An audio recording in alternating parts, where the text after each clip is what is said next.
নিশ্চিত আমি অসমৰ মানুহে বহু দিনৰ পৰা আশা কৰিছিলোঁ যে চৰাইদেৱে বিশ্ব ঐতিহ্যত স্থান পাওক আৰু দীঘলীয়া প্ৰচেষ্টাৰ অন্তত আমি স্থান পাইছোঁ।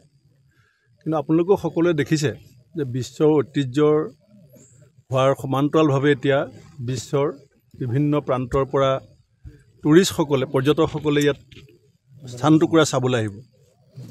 এতিয়া আজি আমি আহি থাকোঁতে যিটো ধুদৰালিৰ যিটো অৱস্থা, আমি বিশ্বৰ অতিথিক আগমন ঘটাৰ আগে আমি আমাৰ আদৰণি পৰ্বটো সম্পূৰ্ণ কৰিব লাগিব। আৰু সেইকাৰণে মই ভাবোঁ যে বিশেষকৈ আনুষংগিক যিখিনি উন্নয়নৰ কাম আছে, ধুদৰালিকে প্ৰমুখ্য কৰি এতিয়া যোৰহাট এয়াৰপৰ্টৰ পৰা ডিব্ৰুগড় এয়াৰপৰ্টৰ পৰা ইয়ালৈ যিখিনি যাতায়তী ক্ষেত্ৰত ল'বলগীয়া ব্যৱস্থা আৰু অন্যান্য যিখিনি আনুষংগিক কথা অন্য টুৰিষ্ট স্পটবিলাকত আছে, সেই কথাখিনিত মই ভাবোঁ যে চৰকাৰৰ দায়িত্ব আছে।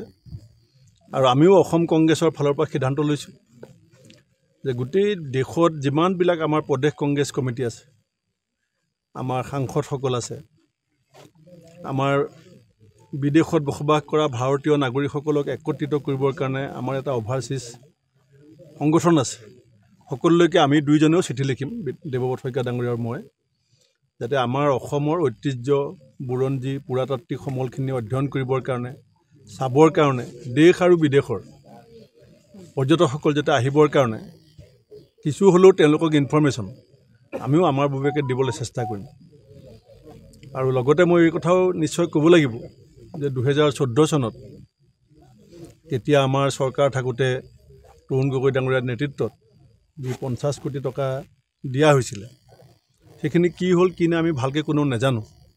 কিন্তু এতিয়া আমি চবেই দেখিছোঁ যে বহুত কাম বাকী আছে।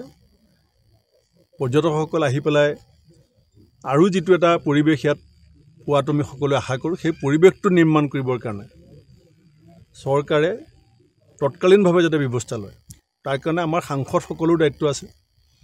মই বিশেষকৈ লোকসভা আৰু ৰাজ্যসভাৰ প্ৰতিগৰাকী সাংসদক অনুৰোধ জনাম, আমি লিখিতভাৱেও অনুৰোধ কৰিম যাতে তেখেতসকলেও এটা একত্ৰিত সবল নেতৃত্ব লৈ পেলাই আমাৰ এই চৰাইদেউক বিশ্ব ঐতিহ্য ঘোষণা কৰাৰ পিছৰ কামখিনি যাতে সম্পূৰ্ণ কৰে, সেইখিনিৰ কাৰণে আমি তেখেতসকলকো আনুষ্ঠানিকভাৱেও পত্ৰ লিখিও অনুৰোধ জনাম। বিশ্ব ঐতিহ্য ক্ষেত্ৰৰ যি স্বীকৃতি পালে তাত আপুনি কৃতিত্ব কাক দিব বিচাৰিব?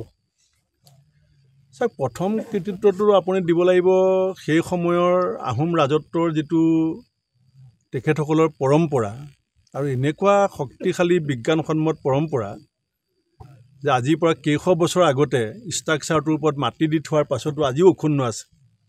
গতিকে আমাৰ জাতিটোৰ যিটো বৈজ্ঞানিক দৃষ্টিভংগী আছিলে, যিটো সৃষ্টিশীলতা আছিলে, সেই কথাখিনিক আমি বাদ দি পেলাই কেৱল ৰাজনৈতিকভাৱে কথাখিনি যদি বিশ্লেষণ কৰোঁ মোৰ মতে ভুল হ'ব।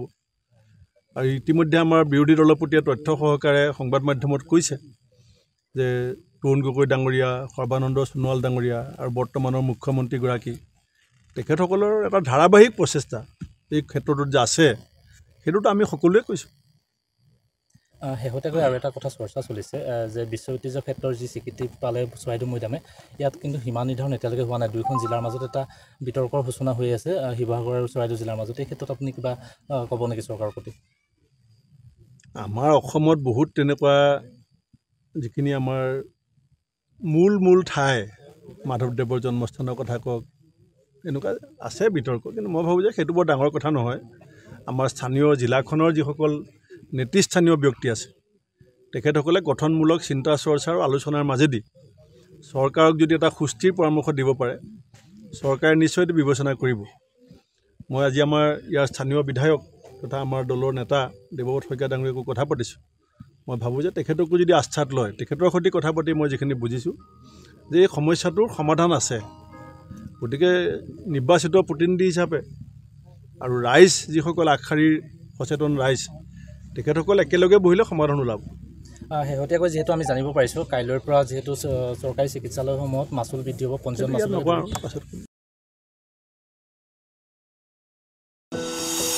এনিভাৰত 24ৰ প্ৰথম প্ৰয়াস জুবিন গাৰ্গৰ গীতৰ প্ৰতিযোগিতা। জুবিনৰ গানে কি আনে।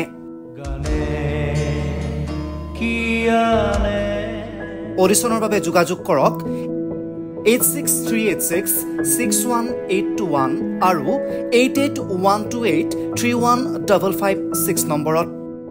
এনি ভাৰত 24 উদ্যোগত এটা নতুন সংগীতৰ প্ৰতিযোগিতা আয়োজন কৰা হৈছে, য'ত মোৰ গানৰ প্ৰতিযোগিতা হ'ব। আপোনালোকে তাত প্ৰতিযোগী হিচাপে আহিবলৈ পাৰিব আৰু মোৰ ফালৰ পৰা আন্তৰিক শুভকামনা জনাইছোঁ। আৰু অনুষ্ঠানটোৰ নাম হৈছে গানে কি আনে। সকলোকে মৰম জনাইছোঁ, সকলোৱে আহক, ইয়াত অংশগ্ৰহণ কৰক। Thank you very much. Love U.